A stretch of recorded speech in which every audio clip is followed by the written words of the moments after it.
Hello everyone, Nimisha here from Englishfirm again with another video. We'll be talking about one of the most important question types of PT today, which is read aloud. We have four important questions in PT. I would say four most important questions in PT. The first one would be repeat sentence in speaking. Second one would be write from dictation in listening. Third one is the task that we are discussing today. Third is read aloud and speaking. And the fourth one is reading and writing fill in the blanks, which is from the reading module.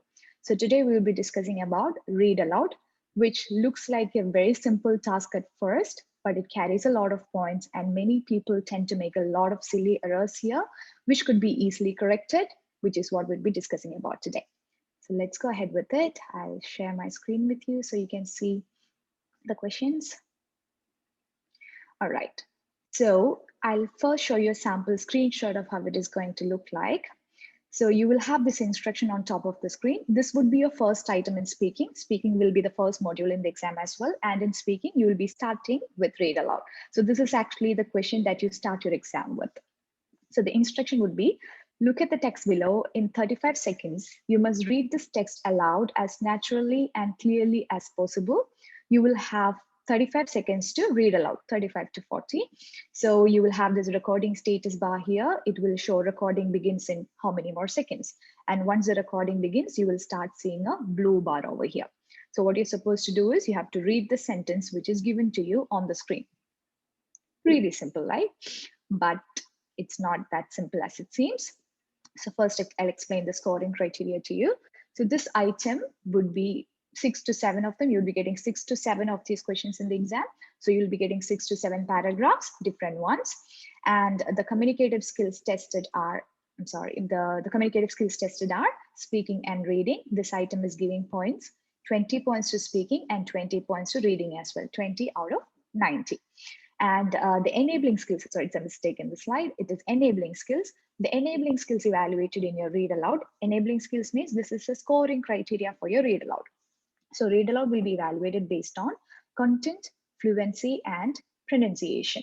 So it is carrying 15 points in total for one question, which doesn't mean the score out of 90, because the score out of 90 is only 20 for speaking and 20 for reading, not 15 for 6 questions. It is more than, yeah, bad in maths, close to 100. So this is not the score out of 90. This is a scoring criteria. You'll be giving 20 points for speaking out of 90, 20 points for reading out of 90. So it carries 15 points based on content, oral fluency, and pronunciation. It carries around 5 points per content, depending on the length of the passage, because the questions given to you sometimes can be very short, maybe 2 sentences. Sometimes it can be very long, around 4 sentences. It varies, so there is no definite length. And the oral fluency will be 5 points. Pronunciation also would be carrying 5 points. Now, we need to understand what does these 3 factors mean. The first and the most important factor would be oral fluency. Oral fluency, just like every other item in speaking, if you refer to the other videos, you'll understand, but I'll repeat it again here. Oral fluency means the smoothness and continuity of the way that you speak. That means even if the words that you're saying is wrong, even if you're changing some of the words in the question, even if you're adding some words, as long as you speak continuously, the computer would be giving you 5 points for your fluency. That means if you make unnecessary pauses, like if you say and stop unnecessarily in between, this will be reducing points for your fluency. I'll make it very clear for you using a sample question. And how the computer evaluates that is based on your voice pattern, as you can see here. Whenever you speak, the computer would be recording your voice pattern like this. Whenever you stop, you can see the ups and downs. Whenever you stop in between, a gap will be formed in your voice pattern. This voice pattern will not be shown to you during the exam. In the exam, you have seen the screen before.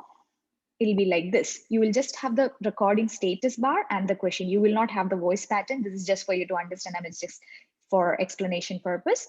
So whenever you speak, you have these wave patterns going up and down. Whenever you pause in between, you have these gaps in between. So the computer would be recording your answers like this in the back end.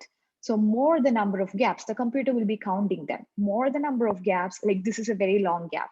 Longer the gaps, the computer would be reducing your fluency.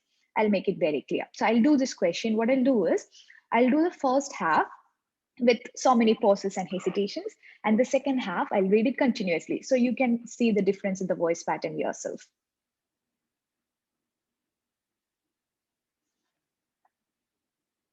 A smoking ban is a public policy that includes criminal laws and health regulations that prohibit smoking in certain public places and workspaces. There are varying definitions of smoking employed in this legislation. The strictest definitions define smoking as being the inhalation of any tobacco substance, while the loosest define smoking as possessing any lit tobacco product. Now, if you look at the pattern, you can clearly see the first part, wherever I paused, there is a gap here. So there are too many of them. But the second part where I read it continuously, you can see the pattern is more continuous. So the computer is expected to see a continuous pattern like this from beginning till the end, because these gaps that form here is going to reduce your fluency, which is the reason why when you do your read aloud task, if at all you do not know the pronunciation of a word, or if at all you made a mistake in between, you should not stop and try to correct it. Because if you stop and try to correct it, if you go back, there will be a gap in between and that will reduce your fluency points, which is the reason why just keep on going. And this does not mean, yeah, this is a very common misunderstanding among students that they have to do it really fast, which is not the case here, because fluency and speed are not the same thing. Fluency simply means continuity, speed is how fast you're going, which means even if you speak really fast, but if you stop too many times in between, your fluency is still not good. At the same time, if you speak in a normal speed, not too fast, not too slow, but if you speak continuously without too many pauses, this is much better for your fluency. I'm saying this because I have seen many students make this mistake. They feel that if they speak fast, they'll get good points for fluency. Yes, you will get good points for fluency. But the problem with that is when you speak too fast, you will not be reading the words accurately. You tend to change words. This is coming under the content part. I'll be discussing more in detail, because instead of includes, you might read only include. You usually do not complete a word before you move on to the next one if you go too fast, which is the reason why for fluency, you don't have to go too fast. You should not be going too slow either. Speak in a normal pace, and it's preferable not to pause at every comma, every full stop. It's okay to pause at the full stop, because I know according to proper rules in the English language, you are supposed to pause at every comma, every full stop, every punctuation. But the problem here is more the number of pauses that you have, the computer would be reducing your points for fluency, which is the reason why it is preferable to pause only at the full stops or whenever you want to breathe. And that's another thing. Don't hold your breath. People think that you're not even allowed to breathe in between, which will affect your fluency. That's not the case. You can breathe, you should breathe.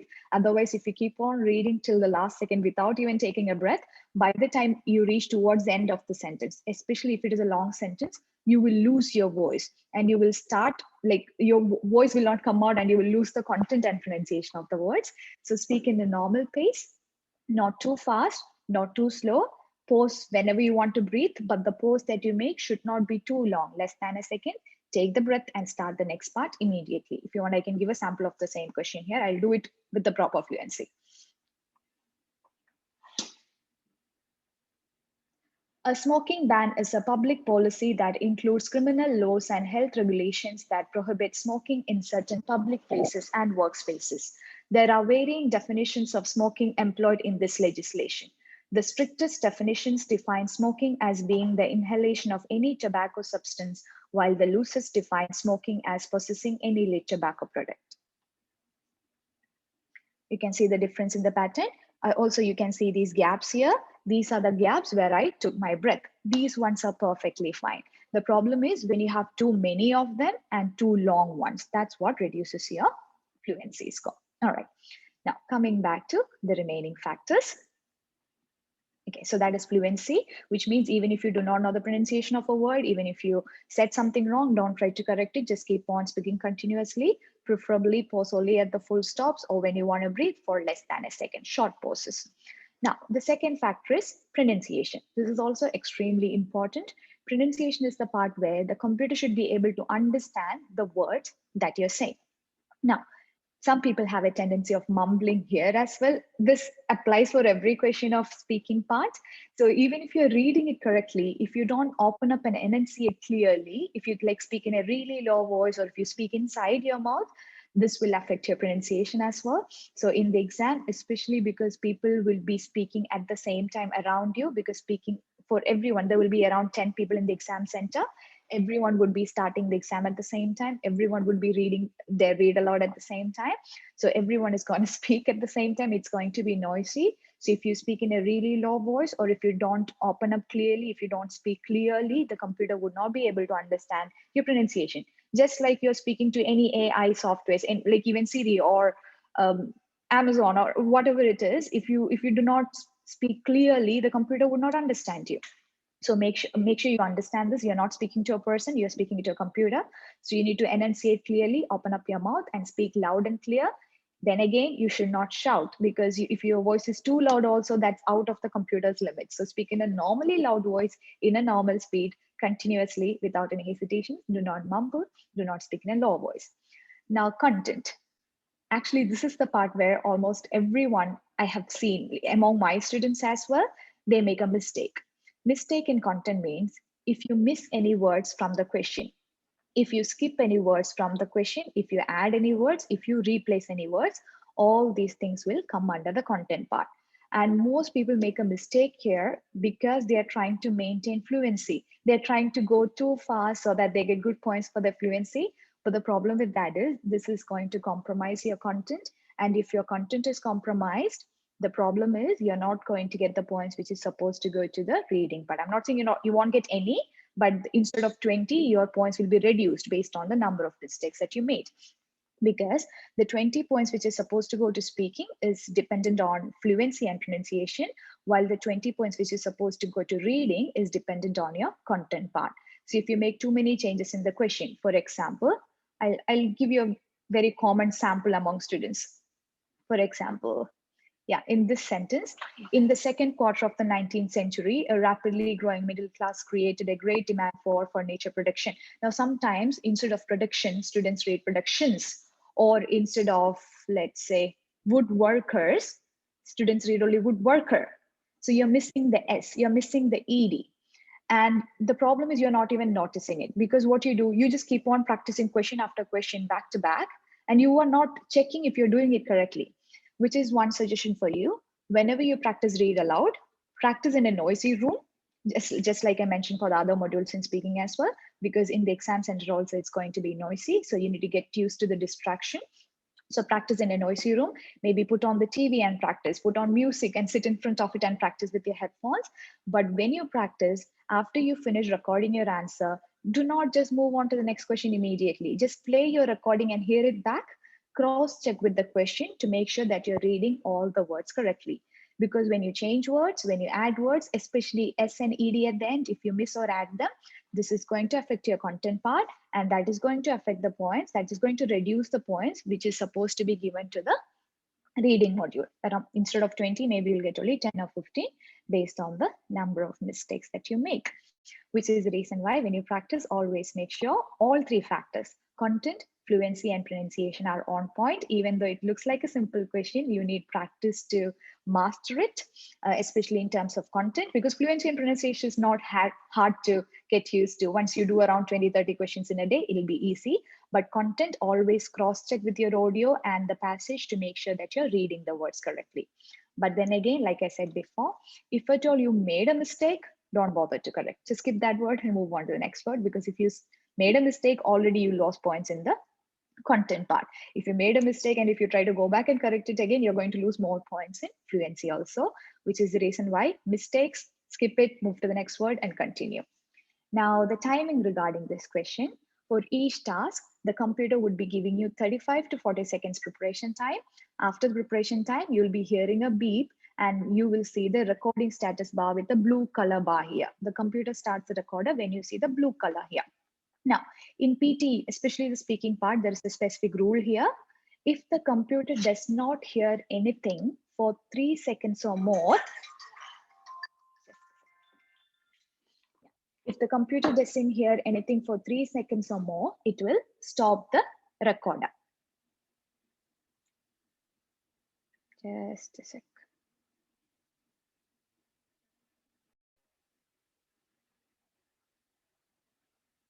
Sorry about the disruption. So yeah, so continuing with what we were saying before.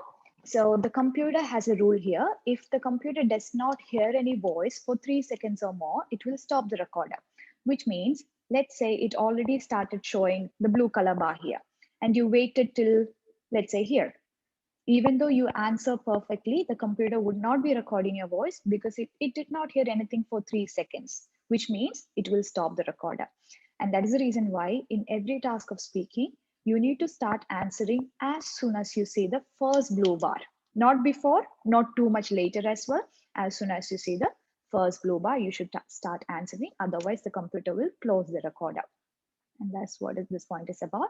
The system will stop recording if silence is detected for more than 3 seconds. So what are you supposed to do during your preparation time? So they're giving you 35 to 40 seconds preparation time for every task. So the sentence will be on the screen. The computer would not be recording during that preparation time. So what you're supposed to do, many people, they tend to read the sentence in their mind, which is not bad, but better would be to read it out loud itself, because when you actually read the sentence in your mind, it looks really simple and easy. And when you actually read it out loud, you start making mistakes. So what do you do? If you can use the 35 seconds preparation time to read it out loud itself, you already did it one time. So you're already used to the words. So second time would be easier for you because you're familiar with the words. Especially pick out the difficult words. For example, if you find it difficult to say the word thesis, use the 35 seconds in the beginning time to say the word thesis 2-3 times out loud. So the next time when you actually read the sentence, you're familiar with it, it'll be easier for you to say. So definitely use the 35 seconds preparation time, during which the computer will not be recording your voice, to read it out loud, not too loud, just to get used to the words, like a practice time, so that you're familiar with the words, to avoid mistakes when you actually read out during the 40 seconds preparation time. And coming to the next point, move on to the next question as soon as you finish reading. This is not only applicable for your read aloud task in speaking, it is applicable for every task in speaking, because the computer has a fixed amount of time to record your answer irrespective of the length of the question. So even if it is 2 short sentences, even if it is 4 long sentences, the computer will always give you 40 seconds to finish reading your sentence. But if you are speaking in a normal speed, like I suggested you should, not too fast, not too slow, for a sentence like this, you would be taking only around half of the time given to you. Out of 40 seconds, maybe you will take only 20 seconds time, which is perfectly fine. But if you finished answering here, you will still have a little bit of time remaining here at the tail end. So if you keep on waiting there, the problem is, according to PT rules, like I mentioned before, if you do not speak for 3 seconds or more, the computer should stop the recorder. But the problem in the exam centers here is, you will not be alone. There will be people speaking behind you. So even if you finished answering at this point, even if you finished, people around you will still be speaking their own questions that they're doing. So what will happen, even though your answer finished here, if you simply keep on waiting here, all the background noises will get recorded on your system as well, which is going to impact your fluency and pronunciation, which is the reason why when you finish answering, or wherever it is, whichever part of the recorder bar is, even if it is here or here or here, you should not wait there. There will be next button at the bottom of the screen. Click on next button and move on to the next question immediately. You should not wait here to finish the remaining time that you have. Okay, so I believe I have covered almost all aspects of read aloud. So we have discussed about the scoring criteria, the number of questions, the score given to each module. Why is it giving points to reading? Because you're reading the sentence on the screen and you're reading it out loud, which is the reason why it is giving points to speaking. And the time given for each task, and you are supposed to start when you see the first blue bar. And if at all you make a mistake in between, don't try to hesitate and try to correct it. Just continue with the remaining part of the sentence. And most importantly, students who are aiming for 7 or 8, band 7 or 8, like 65 or 79, try not to make any mistakes even in the content part, like especially S and ED. This is a very common mistake that I see. So when you practice, do not just keep on clicking next and keep on practicing back to back without improving. So after you finish recording, you don't have to do it for every question. Maybe out of 10, at least 1 or 2, you should double check.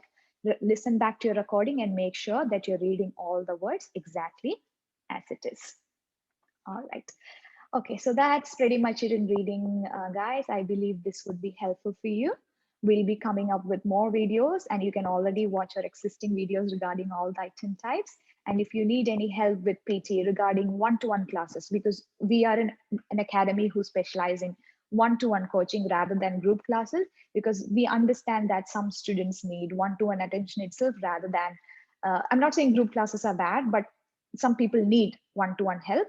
So if that is what you're looking for, please feel free to call us at 0432-269-874. This is Nimisha from Englishfirm again. We'll be coming back with another video. Thank you.